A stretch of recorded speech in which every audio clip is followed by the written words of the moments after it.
L'étude de segmentation, classification d'image. Je suis le deux mots. Cette étude-là, on a fait 4 interventions. Aujourd'hui, demain et la semaine prochaine aussi, mardi, mercredi. M. Otto vous a remis le logiciel Airbus, de sorte à ce que vous puissiez l'installer. Comme ça, la semaine prochaine, on va travailler sur le faire de la vidéo. Demain aussi, en faire de la vidéo. Mais mardi prochain, il faudrait que le logiciel soit installé, de sorte à ce qu'on puisse participer. Donc, l'exercice qu'on va faire la semaine prochaine, ça va être donc un apprentissage au logiciel, de sorte à ce que après le cours, je vous donne le travail pratique à faire. Je vais vous donner une image, vous aurez une classification à faire. Vous aurez à faire la classification, vous aurez un rapport à me remettre. Okay? Lorsqu'on va déterminer, je vais vous donner l'image et puis les types de classification que vous pouvez faire. On va déterminer la date pour la remise des rapports et la date pour l'exposé des rapports. Et on aura 2 dates. À la suite de cette activité, il y aura une autre évaluation qui va être une évaluation écrite. On vient de voir écrite.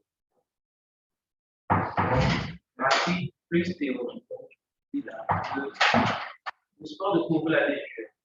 Il y a des lectures suggérées dedans. Sur la plateforme, il y aura des quiz à faire avec des liens. Le TP que je vais vous demander de faire et en finalité, le devoir écrit. Théoriquement, il faut que la partie théorique soit sûre. Comme ça, c'est un tout. Que la formation entraîne et la pratique et la théorie. Parce que les premières années, je ne faisais que le devoir pratique, c'est-à-dire je ne faisais que le TP. Et une année, je suis hasardé à faire un devoir théorique. Je me suis rendu compte que vous aimez bien vous amuser avec le logiciel, mais vous ne comprenez rien. Vous mettez de côté tout ce qu'on vous a dit pendant le cours, tout ce sur quoi vous avez insisté. Bref, dès que vous arrivez sur l'ordinateur, ça devient rouché, vous le jetez et puis vous restez là, vous amusez sur le logiciel. Donc, le logiciel fait des choses pour comprendre ce qu'il fait. Et vous produisez des résultats, il faut pouvoir les interpréter. C'est la vraie vie, c'est là. Là, on va travailler avec des images, s'amuser. Mais au-delà de ça, il faut pouvoir interpréter ce que vous avez. Pour pouvoir l'interpréter, il faut se baser sur la théorie qui a été mise en place. Donc, depuis ce jour-là, il y a et la pratique et la théorie. Et je pense que les étudiants eux-mêmes se rendent compte qu'ils n'ont rien compris. Et du coup, quand ils sortent, ils voient. Parce que c'est des questions basiques qu'on pose et ce n'est pas évident que les réponses soient bonnes. D'accord? Donc, je vais faire le cours. Vous m'arrêtez s'il y a des choses que je ne comprends pas, pour qu'on puisse expliquer si possible. Moi aussi, je vais répondre parce qu'il y a certains cours que vous avez suivis. Ils sont des prérequis par rapport à ce que je fais. Ces lectures-là, je vous les conseille par rapport au cours de classification. C'est quand même assez. Je ne sais pas si ces références-là vous sont données. Je bascule sur la plateforme vérifier. Au cas où ce n'est pas donné, vous me dites demain pour que je puisse au moins imprimer et puis remettre ça au délégué pour le cours. Le cours de classification d'images, voilà les objectifs qui sont supposés être atteints à l'issue de ce cours. Il faut que vous puissiez savoir tous les types de classification disponibles. Quelles sont les étapes à suivre lorsqu'on veut faire une classification? Lorsqu'on a fait la classification, on obtient certains résultats. Comment évaluer et qualitativement et quantitativement des résultats. Il y a des chiffres, on va dire oui, c'est bon, pas bon, pourquoi c'est bon, pourquoi c'est pas bon. Et quantifier quantitativement, ça va être des chiffres. Et donc, du fait que vous avez pu faire la classification, c'est que vous avez utilisé un logiciel de classification d'image, donc savoir au moins maîtriser un logiciel. Et si vous maîtrisez un logiciel, les autres logiciels sont toujours dans la même logique. Quelqu'un qui a utilisé Word peut utiliser OpenOffice, c'est toujours la même logique. Hein. C'est juste qu'il ne va pas les éléments, les icônes ne se retrouvent pas au même endroit, mais la logique de traitement est toujours la même. Donc, à l'issue, l'étudiant doit être capable d'effectuer une classification d'image et d'interpréter les résultats obtenus. La classification d'image, on a fait. Le premier objectif de la classification d'image, c'est avoir une population du code d'un milieu particulier. Et dans l'image, c'est la classification. Savoir, au sol là-bas, quelles sont les choses qu'il y a là pour voir. Donc, le cours est divisé en 4 leçons. Okay? La première leçon, ça va être pouvoir définir la numérique. Donc, si vous avez ce bagage, ça peut le faire. Une image numérique. La deuxième leçon va être axée sur ce qu'on appelle la classification non dirigée, et particulièrement la segmentation. La troisième leçon va être sur la classification dirigée. Et la dernière leçon sera l'évaluation de la qualité des résultats de la classification. Comment pouvoir évaluer les résultats. Est-ce qu'ils sont bons, est-ce qu'ils ne sont pas bons, est-ce qu'on peut les améliorer, pourquoi est-ce qu'ils sont bons, pourquoi ils ne sont pas bons. On va discuter dessus dans la dernière leçon.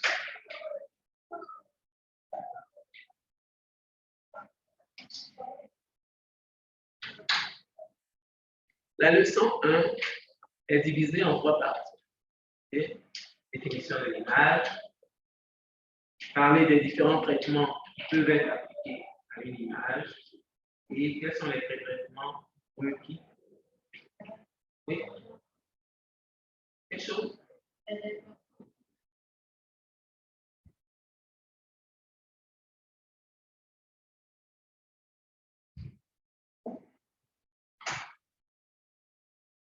Oui.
C'est bon, tout le monde est là maintenant.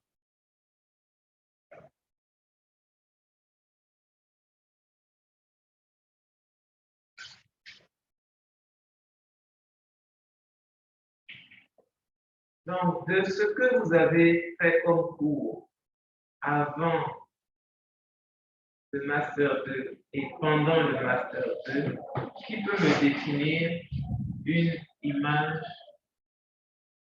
numérique? C'est quoi une image numérique?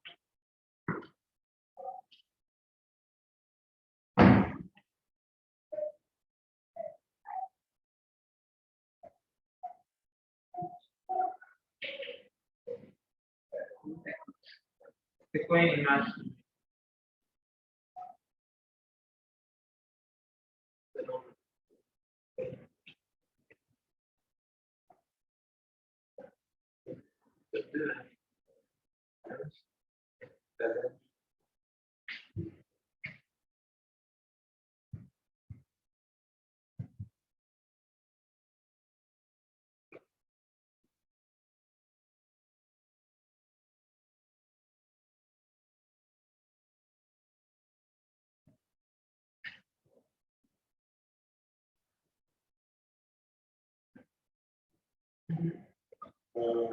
Une image numérique, c'est un tableau qui a en ligne et en colonne des pixels. C'est mal. L'idée est là. Quand tu dis il a en ligne et en colonne.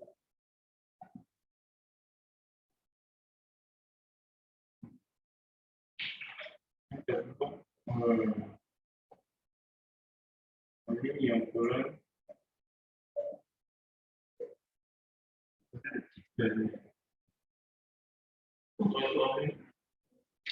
Donc, une image, c'est un tableau composé de pixels en ligne et en colonne.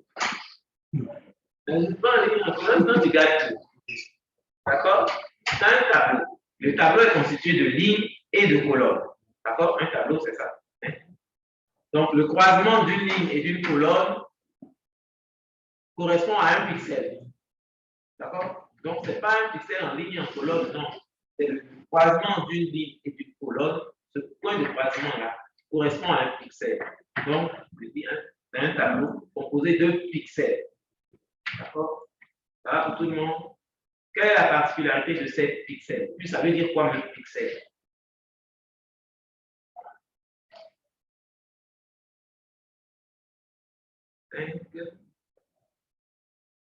On est 12. 12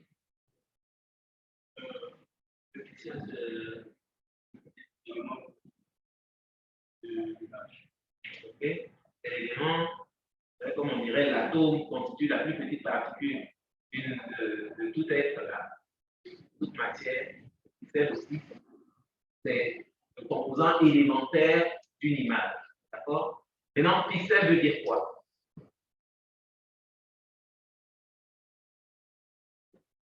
Ce mot a été créé là, il signifie quoi?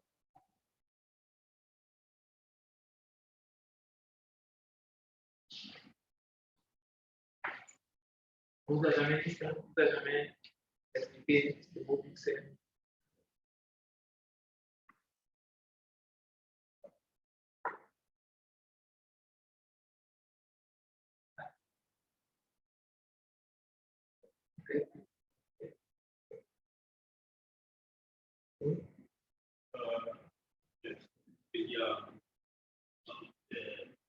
Comment provient la locution anglaise picture element qui signifie élément? Donc, pixel, c'est la combinaison de deux mots.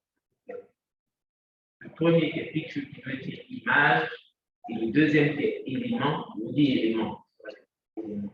Donc, au lieu du C de picture, ils l'ont remplacé par X. De ça, on dit pixel. Et ça, c'est lorsqu'il s'agit d'images en deux dimensions. On vous parle de pixels. Mais lorsqu'il s'agit d'images en trois dimensions, d'après vous, on va parler de synergie.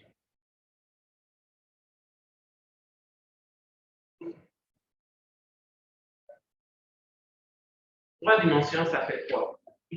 Deux dimensions, ça fait surface. Trois dimensions, ça fait quoi? Non. Ça fait un volume. Qu'est-ce qu'il dit? Oui, donc, espace, là, c'est quoi? Oui, mais c'est En volume. en volume, très bien. OK? Deux dimensions, c'est surface. Trois dimensions, c'est volume. Donc, lorsqu'il s'agit d'une image en trois dimensions, cette fois-ci, on va parler de voxel. On dit volume element. D'accord? Donc, pixel, c'est un mot anglais qui a été créé par la combinaison de picture et de éléments en remplaçant le C par le X. Et voxel, toujours élément le plus petit d'une image, mais en trois dimensions. D'accord?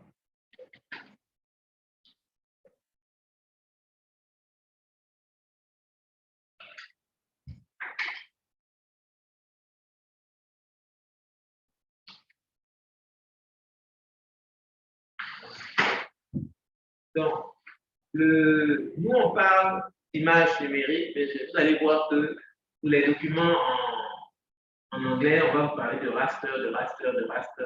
Quand on parle de raster, c'est que c'est numérisé sous forme de tableau. Vous voyez qu'on a les lignes, les colonnes et le croisement d'une ligne et d'une colonne représente notre fameux pixel. Le pixel, on vous dit la valeur qu'il y a dans le pixel là, il y a trois paramètres qui la composent. Il y a X qui va correspondre, d'après vous, à quoi? Le numéro de la colonne. Y qui va correspondre au numéro de la rangée, donc de la ligne. Et lambda qui va correspondre à quoi?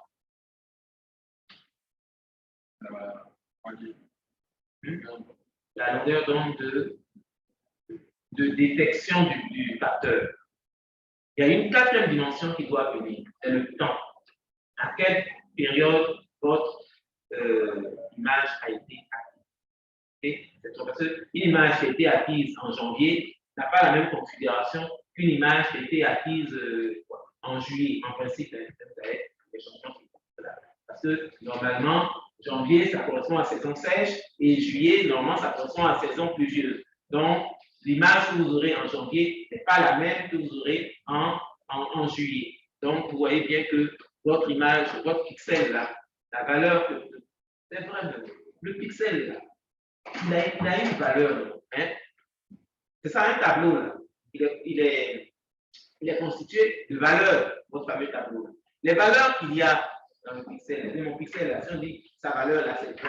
Le 20 qui est là, correspond à quoi? C'est quoi les niveaux?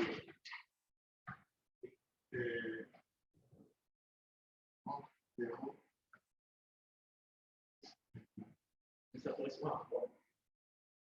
Là, tu me dis en termes de nombre, d'accord? Mais en termes physiques, c'est quoi? Moi, je pense qu'il s'agit d'une valeur moyenne. Non, au-delà de la valeur moyenne, ça représente quoi? L'image là que vous avez là, c'est normalement ce qui se passe au sol. On est d'accord? Mais l'image a été acquise comment? L'image a été acquise comment? Il y avait qui viennent à dire.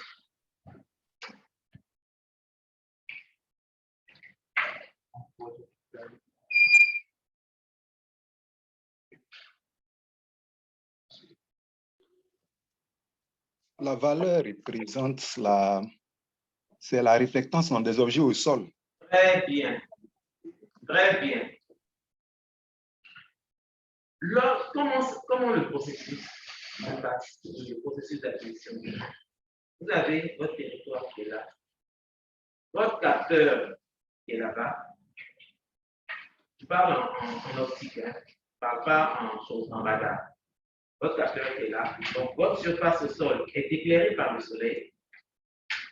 Le soleil envoie ses rayons sur la surface. Les rayons qui vont être réfléchis par le sol vont être captés sur le capteur embarqué à bord de l'avion ou sur le satellite.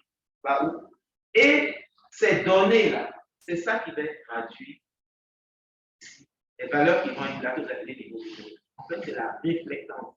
Donc, c'est le signal réfléchi par la surface. Okay? Et en fonction des gammes de longueur d'onde de votre capteur, la valeur de réflexion de la végétation ne sera pas la même que la valeur de réflexion du sol ou de l'eau. Ça va pour ceux qui sont en ligne? Oui, professeur, ça va. Ok, d'accord. Donc, au niveau de gris, là, en fait, c'est des valeurs de réflectance. Ok? Le signal que le soleil a envoyé sur notre surface a été réfléchi par la surface et a été capté par notre capteur qui, lui, va maintenant le transformer en valeur dans notre image. Ces différentes valeurs, c'est elles qui vont nous permettre de faire notre classification. C'est pour ça, lorsqu'on doit faire une classification, il faut que l'image qu'on a là ne soit pas perturbée. Parce que si votre image est perturbée, qui vous dit que la valeur du pixel là est la bonne. Puisque c'est sur cette valeur-là que vous faites votre classification. Donc, il faut que l'image soit quand même assez bonne. Et je vais vous dire un peu plus loin quels sont les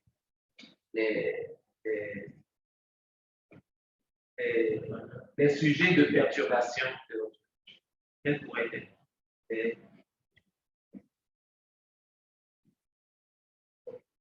donc, on dit ça.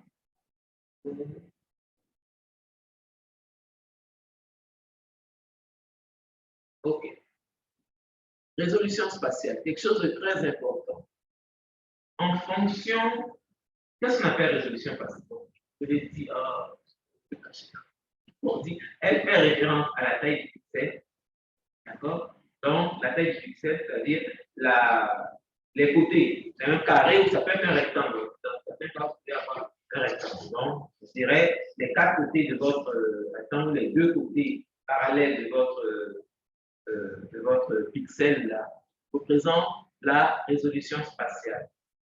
Plus petite est la taille de ce pixel, meilleure est la résolution spatiale. Parce que ça veut dire que vous pouvez avoir beaucoup de détails sur le sol, sur l'élément que vous êtes en train d'utiliser. Mais plus grand le pixel sera, moins vous aurez de précision. Hein, par exemple, les images dans ça. Les images dans ça, le point fort des images dans ça, c'est d'utiliser principalement pour des données météo. Mais c'est des affaires de kilomètres. 1 kilomètre, c'est 1 kilomètre. Mais 1 kilomètre, c'est 1 kilomètre. Beaucoup de choses peuvent se retrouver dans 1 kilomètre. Ou bien, par rapport à aujourd'hui, on a des images en dessous du mètre. Et quand on parle d'images submétriques, donc des images qui ont moins d'1 mètre de résolution. 1 mètre sur 1 mètre.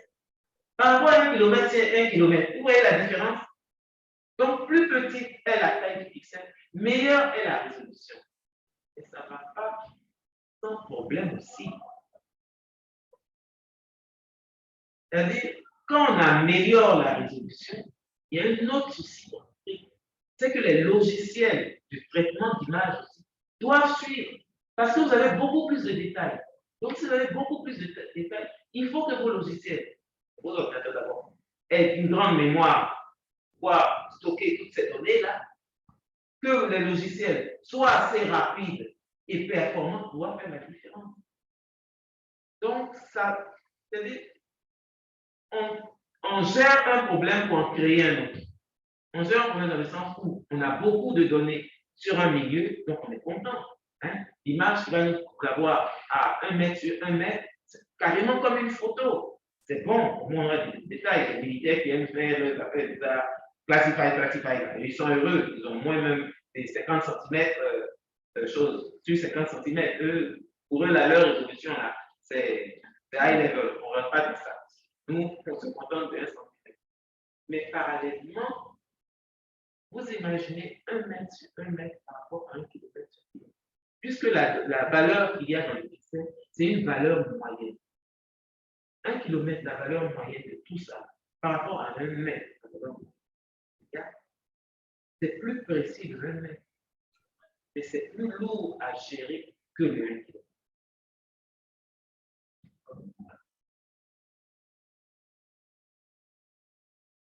Donc, première chose, c'est la résolution spatiale. Deuxième chose sur laquelle il faut aussi faire attention, c'est ce qu'on appelle la résolution spectrale. Et qu'est-ce qu'on appelle résolution spectrale? Vos capteurs, ils enregistrent les images dans différents domaines de longueur d'onde. D'accord? Donc, plus petit est l'intervalle, la bande d'acquisition, meilleure est la résolution. Donc, de façon générale, c'est des scientifiques, c'est des géographes que j'ai devant moi. Quoi. Mon langage peut changer en fonction de ça. Chacun va me dire ça commence. Comme ça, je saurai comment. Voilà.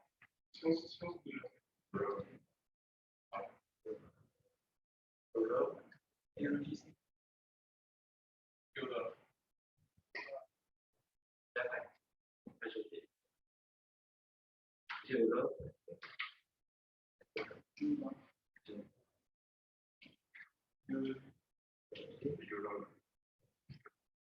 Voilà. OK. Donc, majorité des scientifiques. Les géographes viennent torturer ce matin. Je ne sais pas si vous allez torturer. Ça va faire un peu de science. Le spectre, ça, je sais. On ne peut pas écrire. Vraiment, ça me perturbe parce que.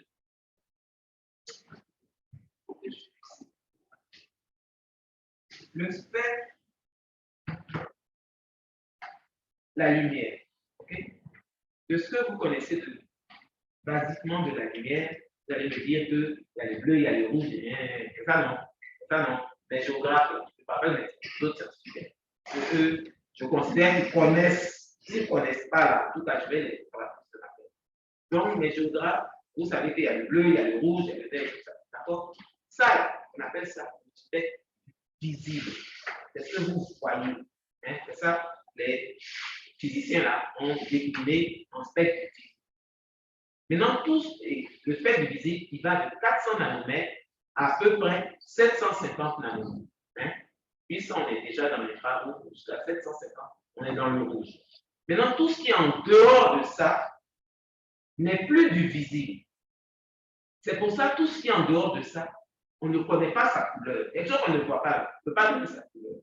Donc, ce qui est avant 400 nanomètres, on va vous parler on va du violet ou plutôt du violet jusqu'au rouge. D'accord? Donc, ce qui est avant, donc plus petit que 400 nanomètres, on va vous parler d'ultraviolet. Et tout ce qui est supérieur à 750 nanomètres, on va vous parler d'infrarouge. Donc, infrarouge, c'est couleur. Ultraviolet, c'est couleur. Moi, je connais bleu, je connais vert, mais infrarouge, je ne sais pas à quoi ça ressemble. Ultraviolet, je ne sais pas à quoi ça ressemble. Tout ça parce que ça est en dehors du spectre visible. D'accord? Maintenant, quand on dit le bleu, bleu là, c'est entre 450 et puis peut-être 500. C'est entre. Mais les images, par exemple, spot, il y a les spots multispectrales et il y a les spots panchromatiques. Qu'est-ce qu'on appelle les images spots panchromatiques? Les images spots prennent tout le spectre du physique, c'est-à-dire de 400 nanomètres à 700 nanomètres. C'est-à-dire qu'ils ne discriminent pas. Tandis que multispectral, il va te dire, il y a la bande du rouge, donc 700, 750. Il y a la bande du vert, donc c'est entre 600, 500 et 600. Plus votre bande est fine, plus la précision va être meilleure. Parce que ce qui va, comment je dis ça? La réflexion dans le vert n'est pas la même que dans le rouge, surtout pour un digital. Ces deux bandes-là sont particulières lorsqu'on veut étudier un digital. Le rouge et le vert, il n'est pas rouge. Donc la réflexion dans le vert n'est pas la même que dans le rouge. Donc si le spectre que tu as, le capteur que tu as une bande rouge, à une bande verte, tu vas bien discriminer, c'est la réflexion là, va être bien prise. Mais si ton capteur là, il mélange de 400 jusqu'à 700, rouge, vert, ça ne connaît pas là. Ta réflexion là, la valeur de ton niveau de vie, ça va être noyé. Ça va être noyé parce que le rouge ou le vert, tout ça là, c'est une valeur moyenne qui est là, mais ne le discrimine pas. Oui.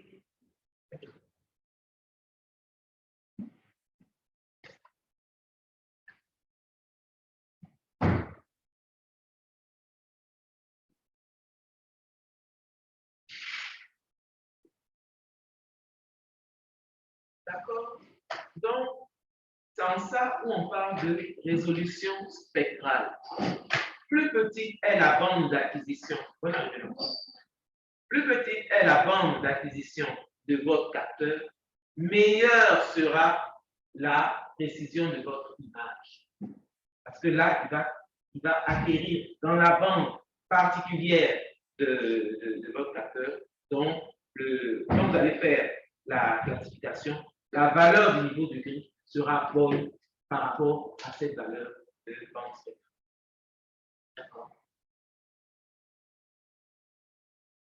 Donc, quand on vous parle de haute résolution spatiale, ça veut dire faible valeur de l'intervalle de longueur d'onde. Et plus petit cet intervalle est meilleure est la résolution. Comme dans le cas de la résolution spatiale, on disait plus petit est le pixel, meilleure est la résolution spatiale. Plus petit est l'intervalle de longueur d'onde, meilleure est la résolution spectrale.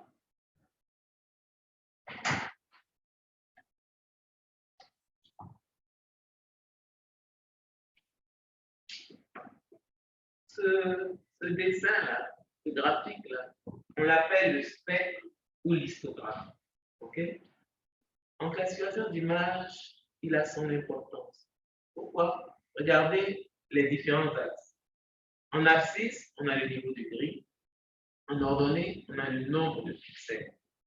Donc, il nous dit sur l'image, si on prend une image codée sur 8 bits, d'accord? Une image codée sur 8 bits, on va de quoi? De 0 à 255, d'accord? D'accord? Donc, les niveaux de gris, là, ça va de 0 à 255.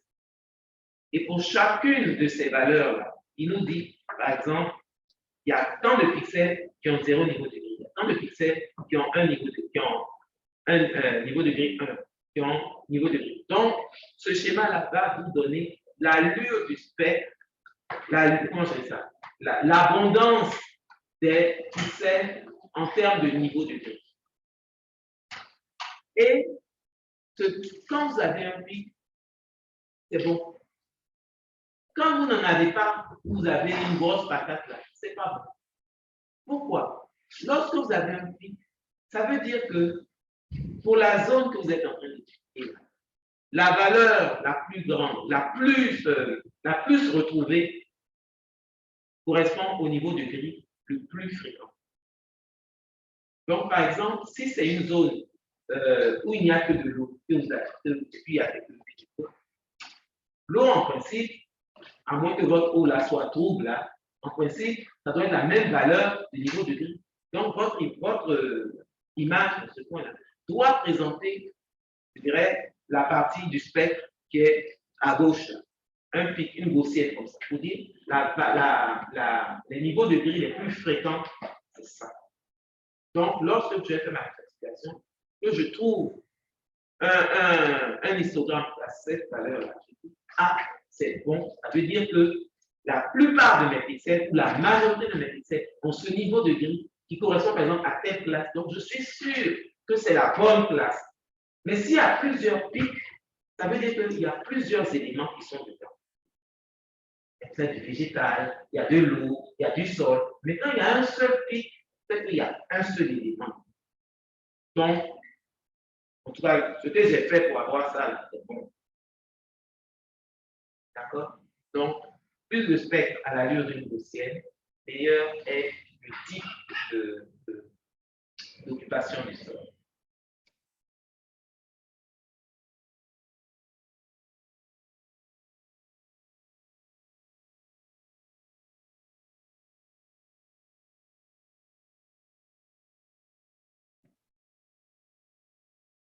Ici, question de vocabulaire.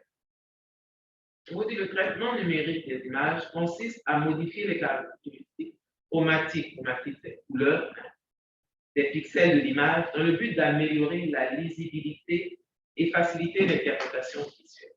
D'accord? Le traitement numérique. Quelle est la différence de ce que vous connaissez de votre art en traitement ou, peut-être qu'il n'y en a pas, hein, ou selon vous, est-ce qu'il y a une différence entre analyse d'image et traitement d'image? Parce que le vocabulaire, il faut faire attention à son vocabulaire.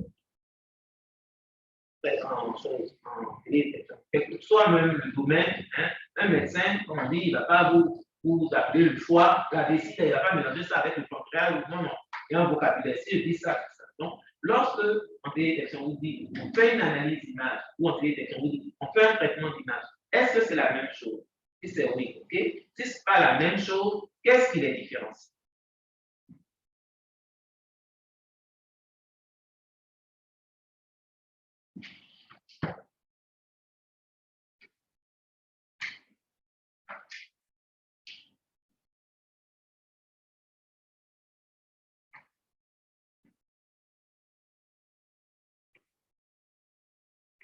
Oui. Le traitement des images fait appel au logiciel, fait appel au logiciel et le logiciel là sur certains modèles mathématiques. Traiter l'image et faire ressortir l'information. L'analyse, ici, on parle de détection, par exemple. Détection, on parle d'interprétation, pour essayer de distinguer soit les différentes classes qui existent sur l'image. Donc, pourquoi le traitement, en fait, travailler sur l'image, tandis que l'analyse, c'est interpréter quelque chose. Ok. Donc, voilà la logique de notre analyse. Donc, M. Brou, voilà son interprétation de la différence. Oui, il y a une différence entre traitement d'image et analyse d'image. Je t'écoute. Il y a une dizaine, proche de la quinzaine, donc il doit y avoir beaucoup d'avis, ou alors s'il n'y a pas beaucoup d'avis, tout le monde est d'accord avec M. Brou. Docteur, s'il vous plaît. Oui, vas-y.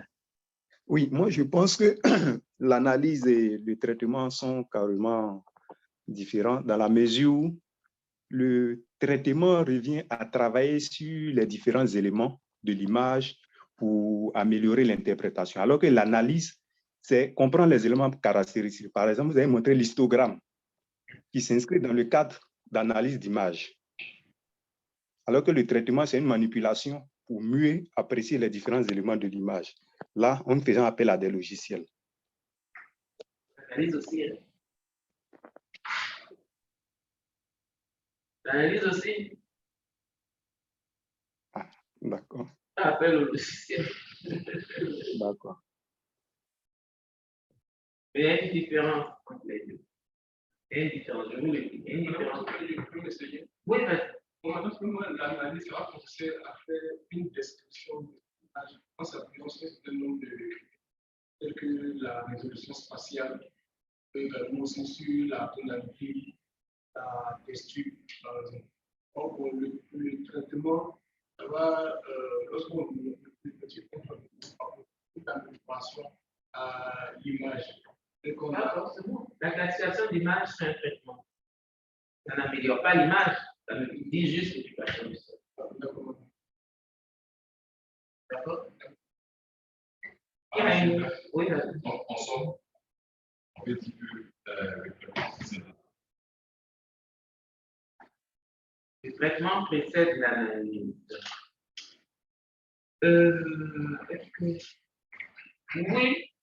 Oui, le traitement précède l'analyse. Le traitement précède l'analyse. Mais c'est quoi l'analyse? Parce que c'est ça, on n'est pas défini l'analyse. Voilà. L'analyse, c'est une comparaison de 10. Donc, c'est la même logique que M. Bon. Oh, madame, s'il vous plaît. Oui. Madame, s'il vous plaît. Oui, vas-y. Moi, je pense que c'est M. Kofi. Oui, M. Je pense que l'analyse d'image, c'est la reconnaissance des informations ou des éléments contenus dans une image.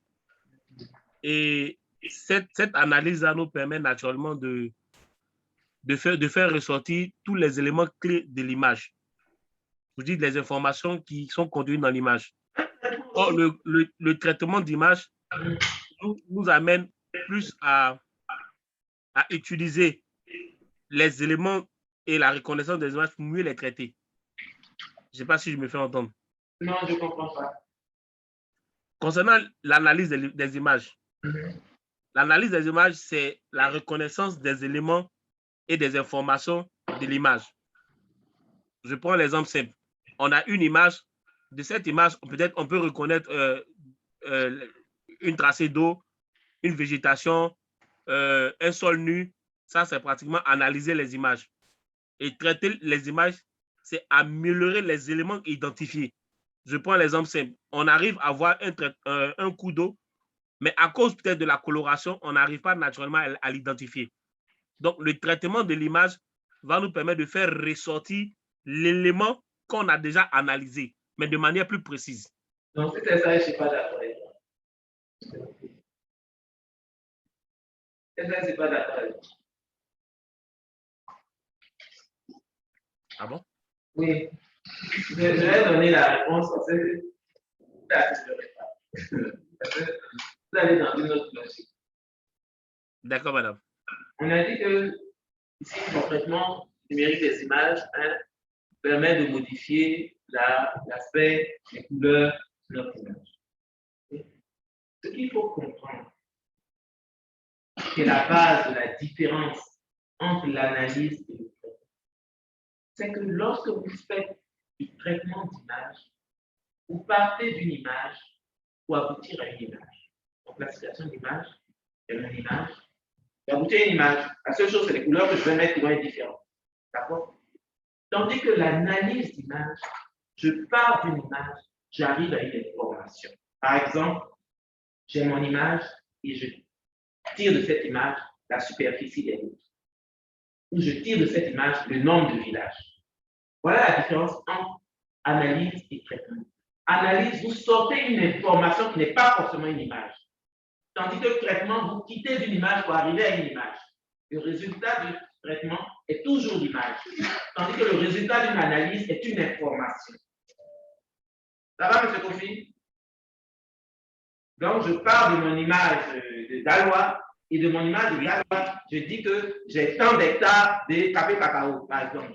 D'accord. Ou j'ai tant de kilomètres de rivière. Ça, c'est une analyse. Je suis parti de mon image pour donner une information. Mais le traitement, je vais partir de mon image et je vais faire par exemple l'occupation du sol. Donc, je dis, il y a de l'eau ici, il y a plantation ici, il y a village ici, il y a route ici. Je suis parti d'une image pour aboutir à une image. OK? Voilà la différence fondamentale entre traitement et analyse. D'accord? Traitement, je pars d'une image, j'aboutis. Analyse, je pars d'une image, je tire une information, mais qui n'est pas sous le format image. Comme je dis, d'accord, kilomètres de route bitumée ou nombre de villages ou superficie des espaces verts. Voilà, ça, c'est un résultat d'analyse. C'est vrai, j'ai fait des traitements, mais j'ai sorti une information. Et l'information que j'ai sortie, c'est le résultat de l'analyse. OK?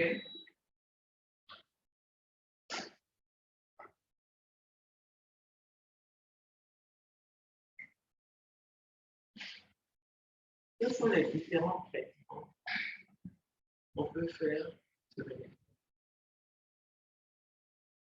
l'amélioration du contraste, bien sûr, puisque on vous dit que le traitement d'image, c'est améliorer la partie chromatique des images. Donc, si votre image est floue, comment la rendre moins floue, si elle est sombre, comment l'éclaircir. Photoshop, vos photographes font et puis ils enlèvent nos rides, ils nous mettent l'intérieur à gauche, à droite. Tout ça, c'est des traitements d'image, c'est des traitements d'image de fond. Okay. Ça améliore un peu le spécimen. Et plus autant on dit si tu es beaucoup, tu sors beaucoup. Si tu es beaucoup là, tu peux sortir ni solide. On peut faire des choses là. D'accord. Donc, ça doit être la même. Donc, par exemple, là, l'image de départ, elle est sombre. Donc, qu'est-ce qu'ils ont fait? Ils ont fait des étirements sur les niveaux de gris. Donc, voilà le drap. Donc, tiré sur les niveaux de gris 0, là, ils sont augmentés. Au lieu que l'histogramme, le pic commence à 0, ils l'ont tiré un peu plus, de sorte à éclaircir. Et 0 correspond au noir, 255 correspond au blanc. Donc, ils ont tiré de sorte à éclaircir l'image. Et vous voyez que l'image avec un étirement des niveaux de gris est de meilleure qualité que la première.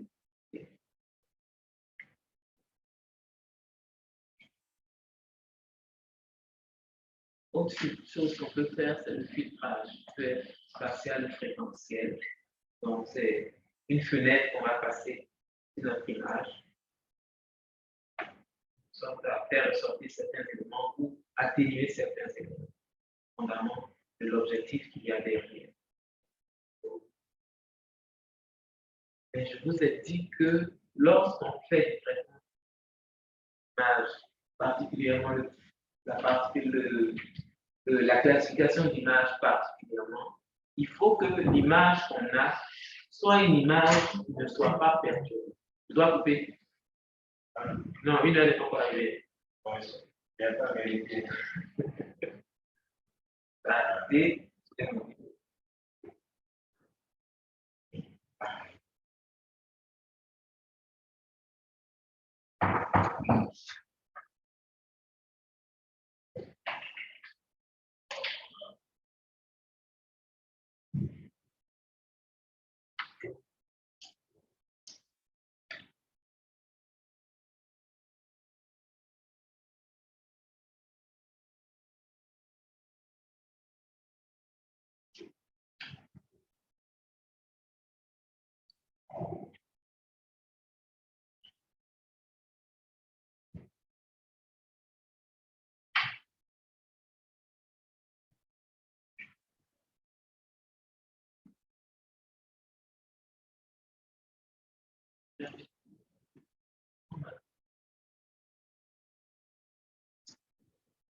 Vous voyez?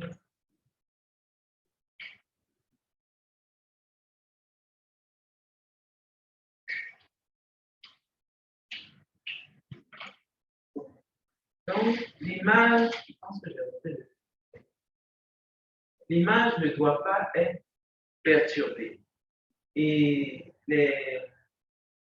ce qui peut perturber l'image, il y a d'abord, lors de l'acquisition, si le vecteur sur lequel notre capteur est embarqué bouge, vous appelez de roulis, tangage, on vous a parlé de ça, non? Hein? Les amis, géographes et scientifiques. On vous a parlé de ça, roulis, tangage. Qui n'a pas appris, qui n'a pas entendu ces mots? C'est pas compétition. Voilà. Lorsque votre avion vole, okay, on peut t'amener à faire des choses. Soit parce que dans une situation de problème atmosphérique, donc, dans les avions, la pression là va faire qu'il va bouger. Et s'il bouge, le capteur qui est embarqué là va bouger. Donc l'image va être perturbée. D'accord? Donc ça va être roulis, tangage. D'accord? Donc c'est les variations, les mouvements que votre avion va faire qui vont se perturber. Donc, il y a ce problème-là avec les avions. Mais il n'y a pas ce problème avec les satellites. A priori, ils sont fixés là-bas, ils ne bougent pas, il n'y a pas l'effet de roulis tangage. Eux, ils sont quand même assez stables. Donc, ces problèmes-là peuvent exister lorsqu'il s'agit d'avions ou de drones aussi, hein, parce qu'au jour d'aujourd'hui, il y a plein de drones sur lesquels on peut embarquer les éléments. Donc, lorsque votre système d'acquisition d'image a ces perturbations-là, il faut d'abord les corriger avant d'utiliser l'image, parce que les pixels vont être perturbés. Autre chose qui peut perturber l'image, c'est l'atmosphère. Abidjan, par exemple, est une zone où, franchement dit, pour avoir une bonne image d'Abidjan, il faut se réveiller, il faut être chanceux. Parce que la plupart des images d'Abidjan sont perturbées par les nuages. Or, s'il y a un nuage, c'est la situation de quoi? C'est un nuage qui est là. Il n'y a pas de logiciel pour enlever le nuage. Il n'y en a pas. Ce qui est en bas du nuage, là, tu le perds comme une porte. Donc, une fois qu'on a une image avec nuage, on ne peut pas l'utiliser. Vraiment, pour la zapper, il faut chercher une autre image. Et c'est ça. Souvent, c'est pour ça de plus en plus, lorsque les gens étudient Abidjan, ils vont dans les affaires des radars et autres. Parce qu'au moins, on voit au travers. Mais les images optiques, là, vraiment, c'est compliqué. Je peux te dire autre ville, là, mais Abidjan, là, c'est ça. Les images d'Abidjan sont nuances, vraiment, enfant garçon. Non, franchement, c'est difficile. Donc, si vous travaillez sur Abidjan, tout à l'heure, vraiment, je vous dis bon courage. C'est difficile d'avoir des images sans nuances. Alors, vous revoyez votre optique de ce que vous avez fait. Autre chose qu'il faut faire, c'est le géoréférencement.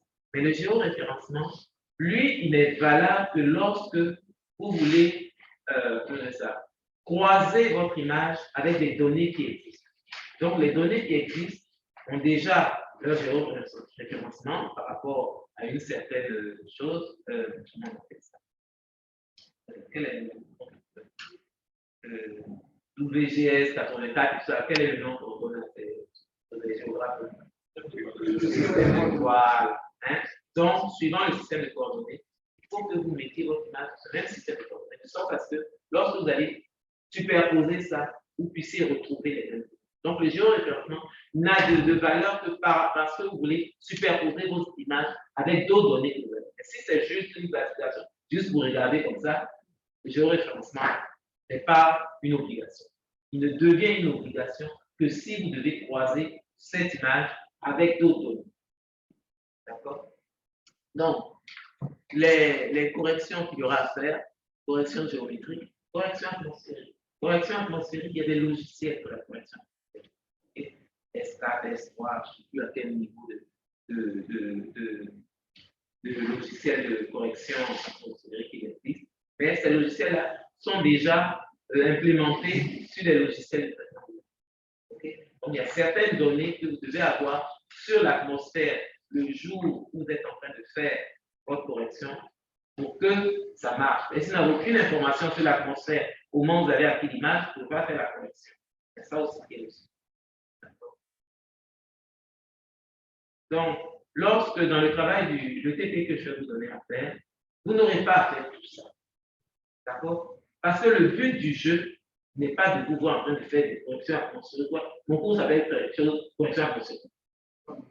Ça s'appelle quoi? Tout. C'est tout ce que je vous demande.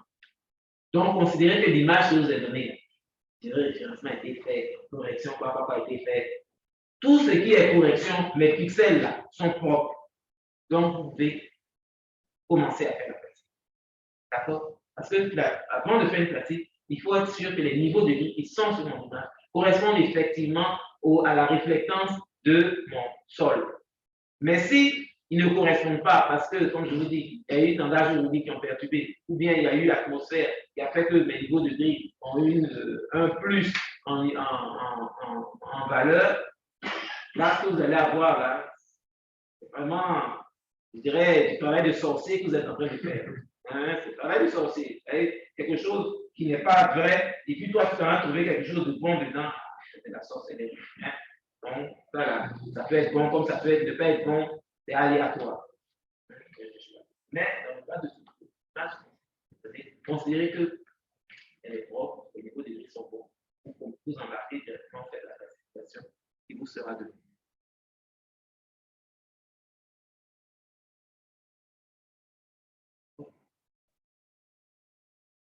Définir le terme classifier une image. On dit on peut classifier une image. Ça veut dire quoi classifier?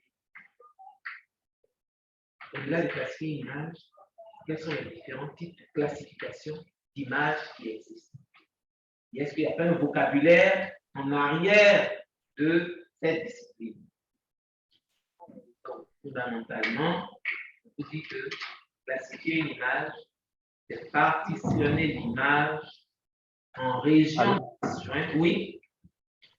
Nous n'avons pas l'écran. Vous n'avez pas Nous n'avons pas l'écran partagé. Partagé? Oh, les enfants, attendez, je vérifie ça.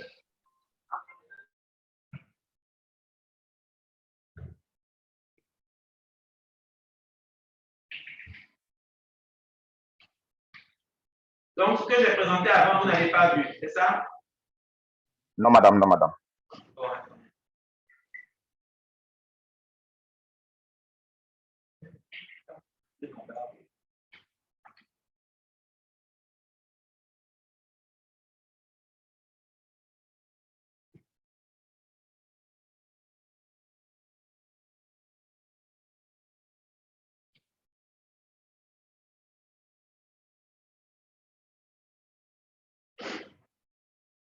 Vous me dites ce que vous voyez, que je sache si. Oui, c'est bon. Voir qu'est-ce que signifie classifier l'image. Vous voyez quoi? Dites-moi ce que vous voyez. Petit 1, que signifie classifier une image? Ok, bon, c'est que vous êtes sur d'accord. D'accord, je vais.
D'accord.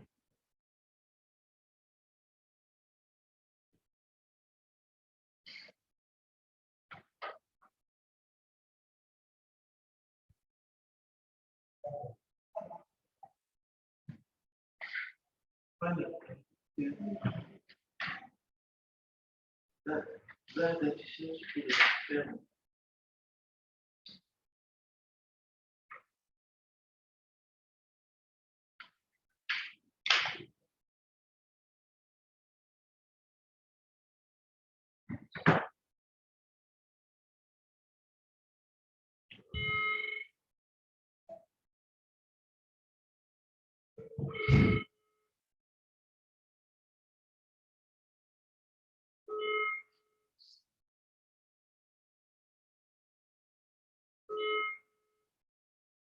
Oui.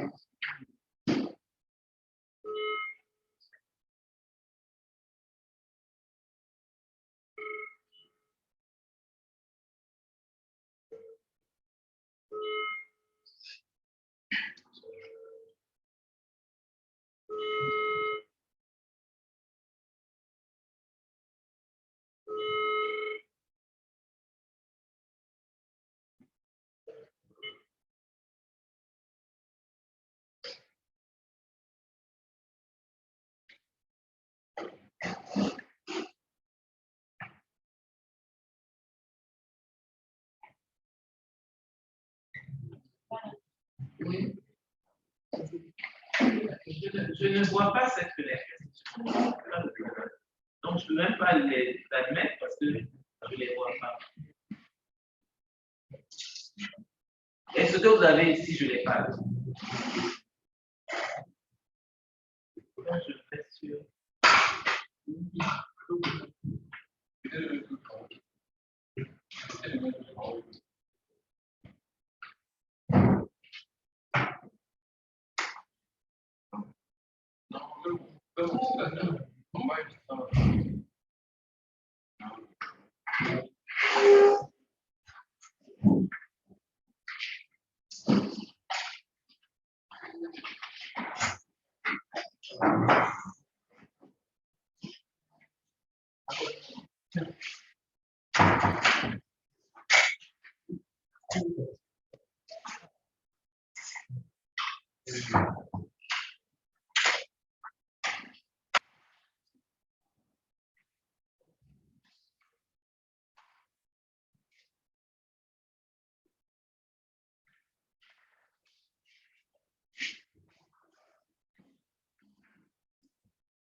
Vous voyez maintenant? Monsieur Gopi. Monsieur Gopi. Monsieur Gopi. Oui, madame, nous voyons. Vous voyez maintenant? OK. Oui, madame, je vois. Ça va? Exactement, je refroidissement correction géométrique. OK. Donc, on avait bavardé sur cette diapo-là. C'est bon. Maintenant, vous la voyez, non? Oui, c'est bien, madame. D'accord. OK. Merci.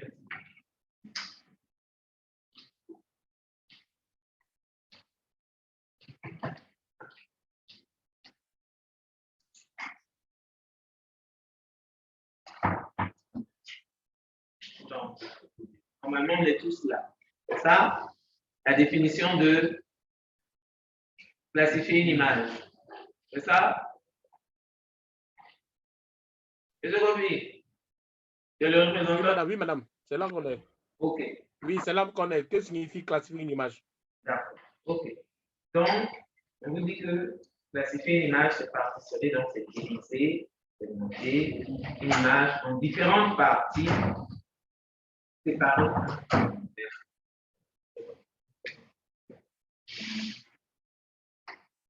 Donc, en différentes régions et distinctes, et chaque région qu'on a créée va correspondre donc à une classe particulière. D'accord? Si vous décidez que cette région est différente de cette autre, donc c'est que cette région est une classe et l'autre région est une autre classe. D'accord? Donc, de façon très triviale, c'est un peu comme ça qu'on définit le terme classifier une image. Donc, ce qu'il va falloir faire, c'est transformer les valeurs numériques des pixels au fameux niveau de gris dont vous parlez là. On correspond pour un intervalle, le niveau de gris va correspondre à une classe particulière. Donc, pour pouvoir faire la corrélation entre valeur de niveau de gris et classe thématique qu'on aura définie. Donc, et pour ça, on ne le fait pas manuellement, visuellement, on va le faire en utilisant un ordinateur. Donc, on va se baser sur la puissance de calcul de notre ordinateur pour classifier les dimensions. Meilleure est la puissance de votre ordinateur, beaucoup de RAM, il y a des choses dual core, il y a trial core, le premier, mais meilleur sera, plus rapide il sera et meilleur seront vos résultats. S'il doit ramener pour faire. Donc, on doit faire correspondre nos classes spectrales avec les classes thématiques. On parle de classe spectrale dans le sens où les valeurs de niveau de gris qui représentent la réflectance, donc représentent des valeurs spectrales. OK? Ces réflectances, donc ces valeurs de réflexion dans une certaine longueur d'onde du spectre. Donc, ces valeurs-là, on va les associer, on appelle classe spectrale, vont être associées à une classe d'information. Tout ça, l'intelligence, je dis, par exemple, 3 correspond à l'eau, par exemple. Donc, la valeur spectrale est 3, en termes de réflectance, va correspondre à la classe thématique qui est eau. Et donc, c'est ce parallèle-là qu'on doit classifier une image pour pouvoir faire correspondre une classe spectrale à une classe thématique.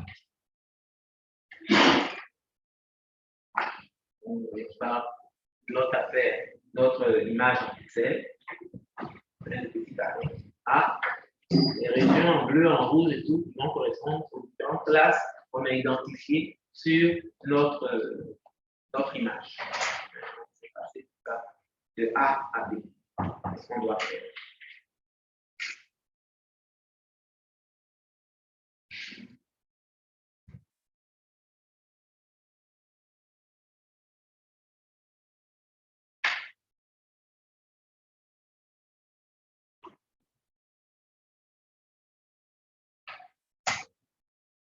Ici, on va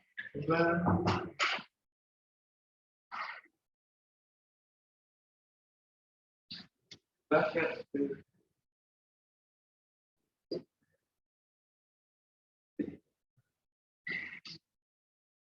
C'est clair. Quand vous allez lire, ça va mener à lire beaucoup de sur la classification. Tout à l'heure, à 3 termes. Le terme supervisé, le terme assisté. Donc, dans certains cas, on va vous parler de classification supervisée. Dans d'autres, on va parler de classification dirigée, ou dans d'autres, on va parler de classification assistée. Ces 3 termes-là ont la même information, ont le même sens. Tout dépend des icônes. Ceux qui vont utiliser le terme supervisé sont des gens qui prennent de l'anglais. Parce qu'en anglais, vous dites, on parle de supervised classification. Donc, ils n'ont fait que traduire le mot anglais, supervise là, en supervisé. Et donc, c'est un anglicisme. Supervisé là, c'est un anglicisme. On traduit le mot anglais pour dire classification supervisée. Classification dirigée, c'est le terme que qu'on utilise en ce moment, c'est le terme que je vais utiliser d'habitude. Mais c'est le mot que vous allez voir, la plupart des francophones canadiens utilisent et quelques francophones hors Canada. Les autres francophones, eux, ils sont dans la logique où l'ordinateur ne fait que ce que tu lui dis de faire. Donc, l'ordinateur est ton assistant. Il t'assiste à ce que tu peux faire. On va parler de classification assistée. Mais ces 3 mots veulent dire la même chose. Classification supervisée, classification dirigée, classification assistée. Tout dépend de l'école. Supervisée, c'est l'anglais. Dirigée, c'est francophone et assistée, c'est les autres. Mais vraiment, les 2 mots qui vont beaucoup ressortir, c'est supervisé et dirigé. Voilà les 2 mots.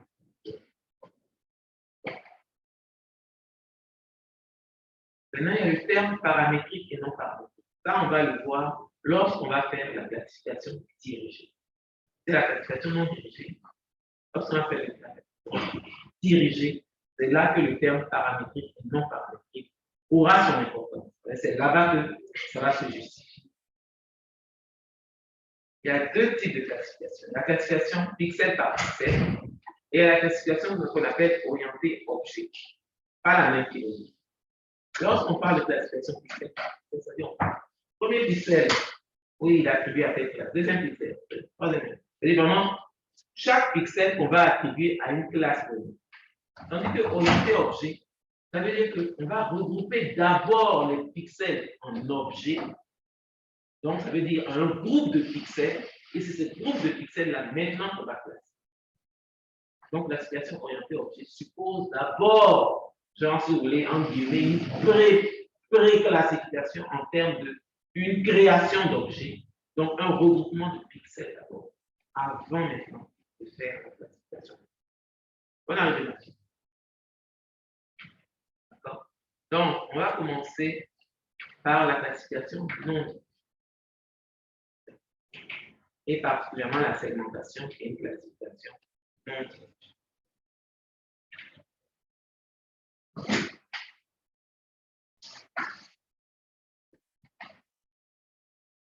La classification non dirigée, on dit pixel par pixel, utilise une approche automatisée sans problème.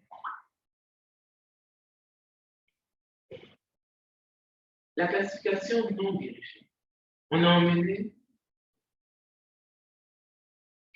Il y a quelqu'un en m'attend?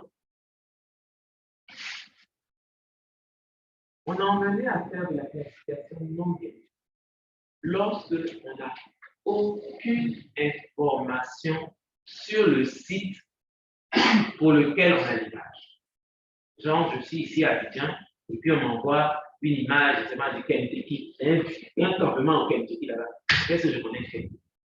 Je ne sais même pas dans les États-Unis, là, le Kentucky se trouve où, on dit même que ce campement là où il se trouve.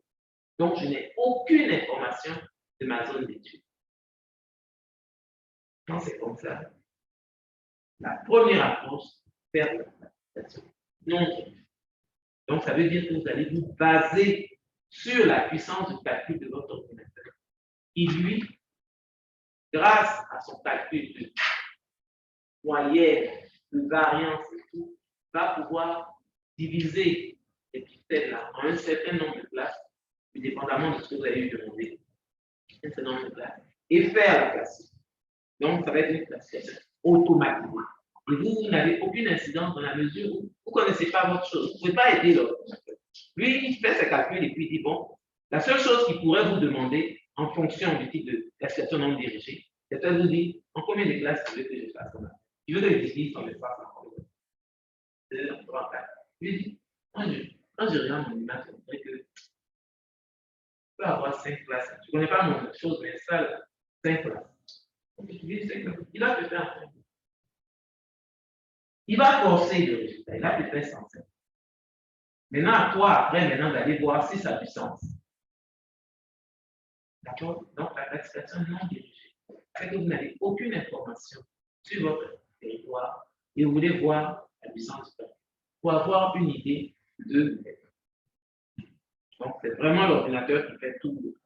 Vous êtes lancé.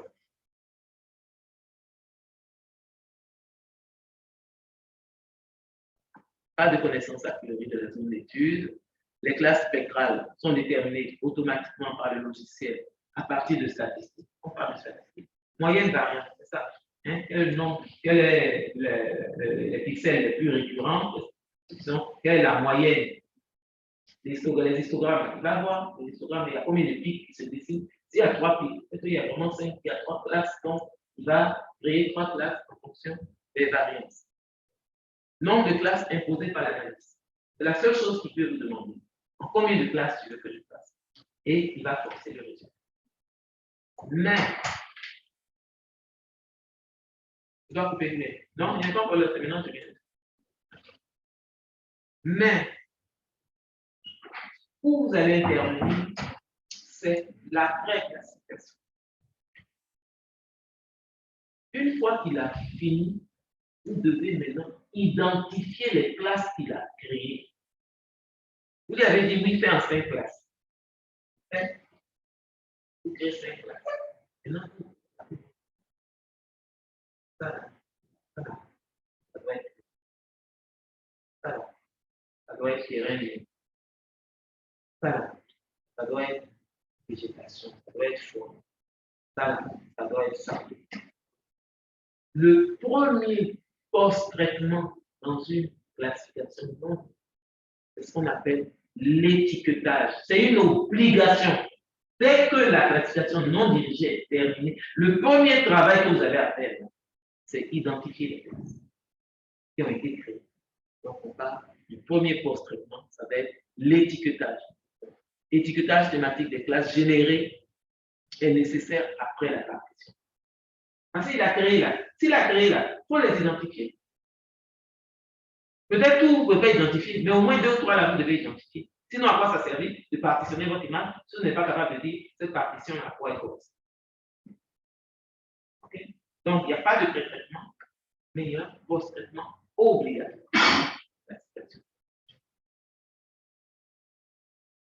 Alors, donc, si on vous pose dans un devoir, on vous dit quel est le post-traitement obligatoire en classification non dirigée, vous allez me répondre quoi?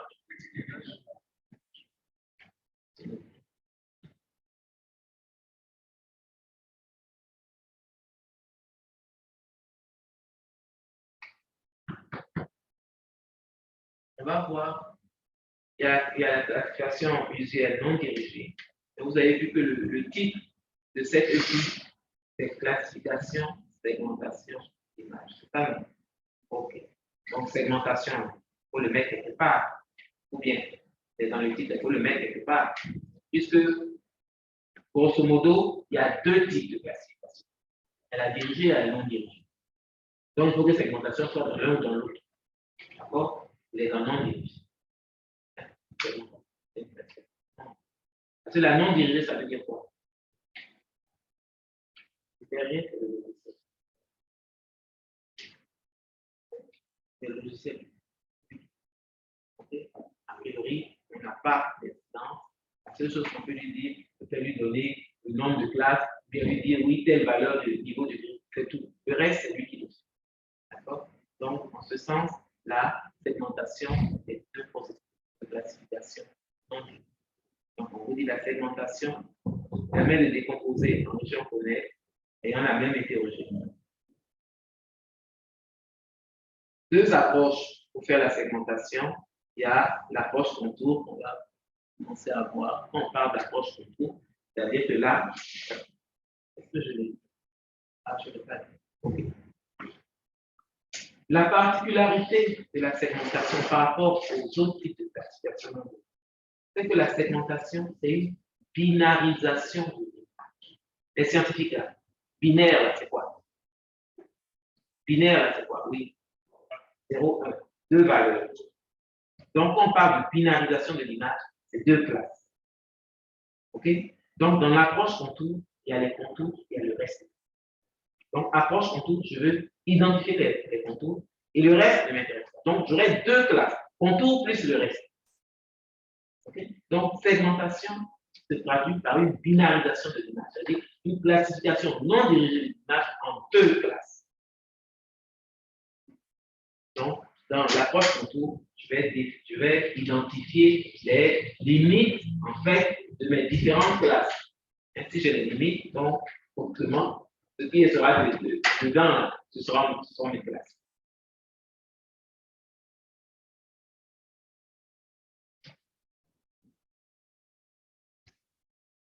Donc, les contours vont être les objets de l'approche contour. Les contours vont être les objets, et le reste, ça va être le fond. D'accord? Donc, au degré, le score, nous, on veut, c'est 1, et le reste, ça va être 0. Donc, par exemple, voilà une image de synthèse qui était faite. Une image, je dirais, réelle, et des lettres de l'alphabet, et puis on a scanné, on a numérisé. Et on veut aller identifier les contours de ces différentes lettres. Donc, faire une segmentation de sorte à faire ressortir les contours de ces lettres. Donc, qu'est-ce que on fait? On va passer un filtre spatial sur ces différentes, sur cette image. Le premier filtre qu'on a utilisé, c'est le filtre de Sobel. Okay? Voilà les valeurs de notre image de Sobel, valeur de la fenêtre qu'on va passer sur la fenêtre. Voilà le résultat qu'on a. Très bien ABCD avec quelques petits points où vraiment il n'arrive pas à reconnaître ici.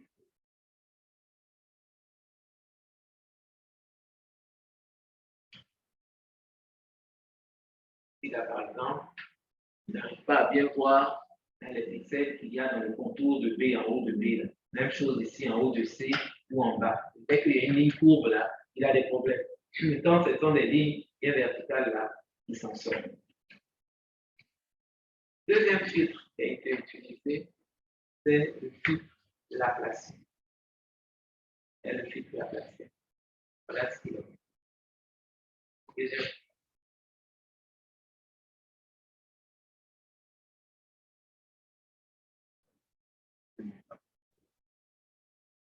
Laplacien. Et de toutes les façons, on s'y attendait. Un scientifique devait s'y attendre. Pourquoi? Parce que le filtre Laplacien, c'est son équation, c'est un filtre différentiel d'ordre 2. Tandis que Sobel, c'est un filtre différentiel d'ordre. Et les contours sont, je dirais, caractérisés par le fait que la différentielle d'ordre 2 est identique. Donc, déjà au départ, Laplacien était, je dirais, le filtre par excellence puisqu'il est d'ordre 2. Donc, lui, normalement, en l'utilisant, ils étaient certains d'avoir de bons résultats. Et s'ils ne trouvaient pas de bons résultats, il y avait un problème. Ce n'était pas le filtre Laplacien. Parce que les contours sont mieux identifiés par une différentielle d'ordre 2. D'accord? Donc, ici, attends.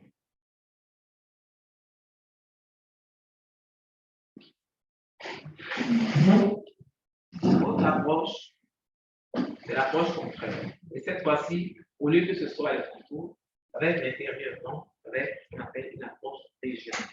Donc, les niveaux de gris des contours vont être 0, et les niveaux des régions vont être 1. Et comment les gars procèdent? Ils procèdent par ce qu'on appelle le seuillage. C'est-à-dire, ils fixent un seuil en valeur de niveau de gris. Le seuil va correspondre à une valeur susceptible de partitionner, donc mon image en deux régions. Les objets, donc les régions et le reste.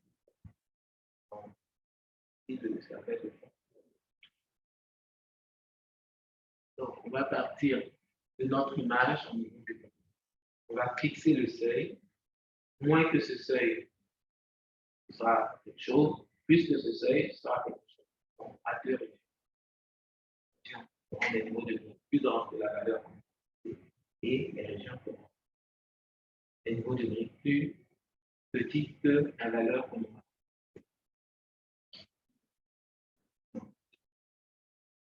Donc, ici, qu'est-ce qui pourrait nous poser problème? Si je veux partitionner une image en approche région, quel va être mon niveau? Parce que tout à l'heure, je n'avais pas de problème. Je passe mon filtre et puis je regarde les résultats. Et là, on a dit on doit faire le CH. Donc, quel va être le problème? Oui. Et celui n'est pas dans l'information qu'il y a à l'intérieur. Avant de la faire. Oui.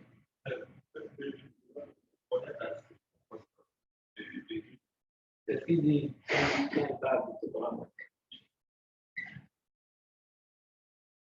Vous devez faire un CH.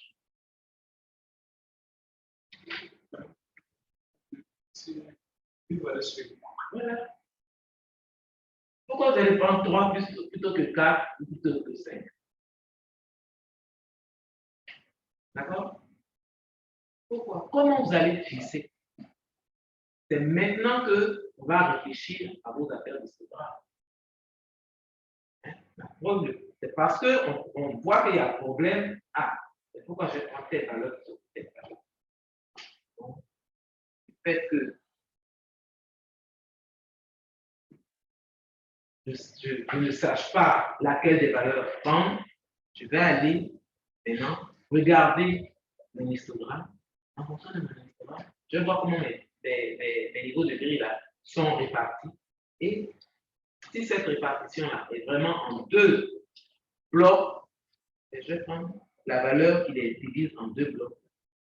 Comme seuil, tout ce qui est avant, tout ce qui est après. Le problème, c'est le choix du seuil. Donc, analyse de la distribution en deux.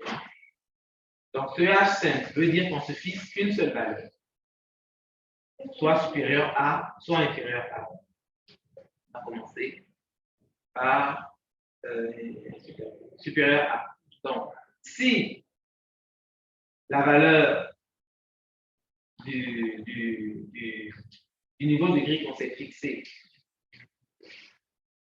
la valeur du pixel est plus grande que la valeur seuil qu'on s'est fixée, alors ça va correspondre aux objets. Sinon, ça va correspondre au fond. Donc, comme exemple, voilà une image où on a un fond gris sur lequel on a des cailloux plus clairs, différents cailloux, un peu plus clairs que le gris du fond, certains blancs. Donc, on dit qu'il faut avoir recours à l'histogramme. On va aller voir l'histogramme de cette image.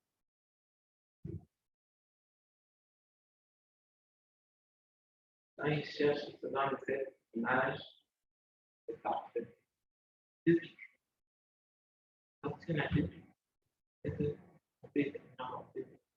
Donc, il faut choisir la valeur médiane entre ces deux pics, de sorte à avoir une qui va être où le maximum, ça va être celui-là, et l'autre où le mercure va être. Donc, voilà la valeur qu'ils ont, ceux qui travaillaient avec cette image. C'est 100. Donc, ils ont pris comme seuil la valeur de 100. Oui. Madame Asselou, pourquoi 120 et pourquoi pas 120 et 130 par heure? Ou bien c'est laissé à notre choix? La logique, ce qui est sûr, c'est entre la fin du premier pic et le début de l'autre pic. Et comme le début de l'autre pic est très étalé, ils ont préféré se rabattre sur celui qui est beaucoup plus fin. C'est pour ça qu'ils ont pris juste à la fin de ce pic, plutôt qu'aller se mettre au milieu de l'autre pic qui est très étalé. Madame, il semble Une moyenne entre les deux escaliers.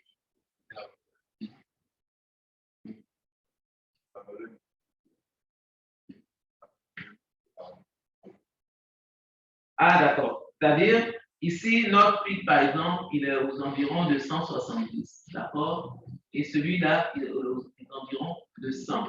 OK? Donc, toi, tu aurais pris quoi? 170 et puis 100 divisé par 2, ça fait 135. Vous voyez que vous êtes plus proche de l'autre pic qui démarre. C'est parce que l'autre pic est très étalé. Donc, lui-même, là, il est suspecté d'être bizarre. Donc, que l'autre est vraiment bien une gaussienne. Donc, il préfère se baser sur lui, là, comme étant la fin de ce pic-là, comme étant la limite. En fait. Il ne faut pas prendre la main. Tu regardes comment tes pics sont étalés.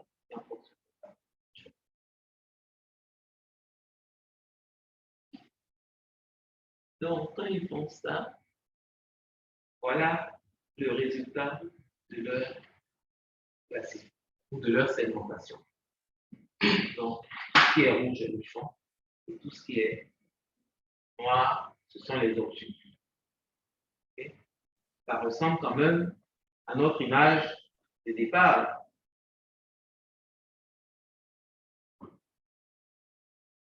Madame, s'il vous plaît. Oui. Je voulais juste poser une question. Merci.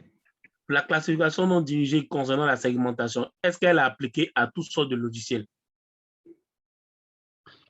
La méthode que vous avez expliquée tout à l'heure, le CA simple. Est-ce qu'elle est appliquée à toutes sortes de logiciels? Je ne comprends pas ce que tu veux dire. En fait, il arrive à un moment dans le traitement des images qu'on nous demande de faire un seuillage. Je voulais savoir si le seuillage qu'on nous demande ici, là, quel que soit le logiciel, c'est la même méthodologie utilisée ou bien elle est particulière à certains logiciels. Non, un seuillage, c'est un seuillage. Un seuillage veut dire que tu te fixes une valeur seuil. Soit en moins. Et je prends une valeur et je dis tous les pixels qui ont une valeur supérieure à, fais-les comme ça. Ou tous les pixels qui ont une valeur inférieure à cette valeur, fais-les comme ça. Le seuillage, c'est la même chose.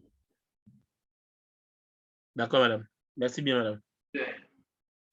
Vous voyez, le résultat de notre segmentation est quand même proche de l'image originale sur laquelle on a travaillé pour obtenir ce résultat.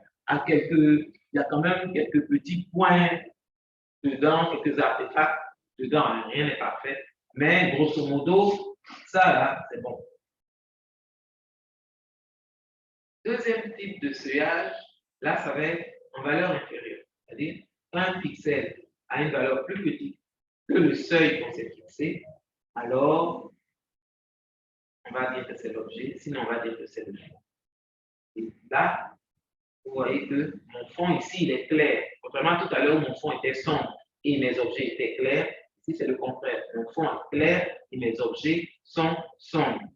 Ça, c'est une cellule. Donc, c'est une image de médecine. Le médecin a pris une image du corps de quelqu'un là, et puis il y a des cellules qui sont, si c'est pas un cancer ou quelque chose du genre. Et on donner ça aux autres là, les travailleurs des détections pour pouvoir faire des classifications. Donc, même chose, on va commencer par observer le histogramme. Donc voilà l'histogramme. On a une grosse patate là qui s'étale et on a un bon pic. Donc, c'est la même chose, la même logique. Ils ne vont pas se baser sur ma patate là qui est assez répartie, ils vont plutôt se baser sur le pic, la haussienne, et donc, ils prennent comme valeur seuil 180. Et avec ça, ils vont classifier l'image. Donc, si on met à côté les images originales, donc, la première image avec la classifier, la segmenter, et la deuxième image avec la segmenter. Donc, vous voyez qu'on retrouve quand même l'image de départ. L'image segmentée par rapport à l'image originale sont quand même, se ressemblent à quelques détails près. Par exemple, ici, il n'a pas pu diviser ces deux cellules-là. On a deux cellules. Et là, il n'a pas pu bien les diviser. Au moins, la forme est là. Même chose aussi pour ce paquet. On avait 1, 2, 3, 4 cellules. On les a plus ou moins mises dans un paquet. Mais quand même, grosso modo, on retrouve des éléments qui ne sont pas proches les uns des autres ou des tailles quand même assez petites. Donc, il a quand même travaillé.